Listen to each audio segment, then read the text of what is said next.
Mehdi, welcome back to Uncensored.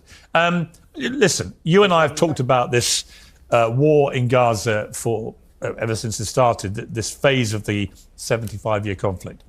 And I have resisted going as far as you have done in your criticism of the Israeli government. I resist no more.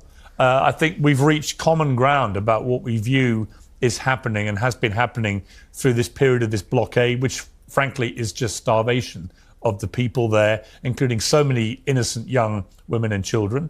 And I think that the incessant bombing and killing, and we don't know how many civilians have been killed, but it is on a daily basis. It looks like hundreds of people every day, with no apparent attempt, it seems to me, to have any real plan for how this ends or what happens when it ends, other than if you look at what Smotrich has been saying, probably the most right-wing member of a very right-wing government, he is talking in a genocidal language about kicking all the Palestinians out. So I think you and I have reached a place in the last few weeks where we are in agreement.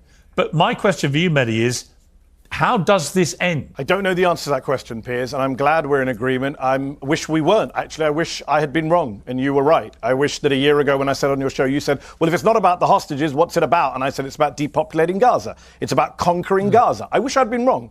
But as you said, Bezalel Smotrich, the finance minister in the Israeli government, said this week, we are there to conquer, cleanse, and remain. Those are his words. We are disassembling Gaza, he said. We are leaving it as piles of rubble. He says, we're doing something that no one's done in the world before. He bragged out loud, and he said, yes, the Gazans will have to leave. So all of those things are stuff some of us were saying last year. I wish we hadn't been vindicated in this horrific way. The killing is ongoing. The starvation is ongoing.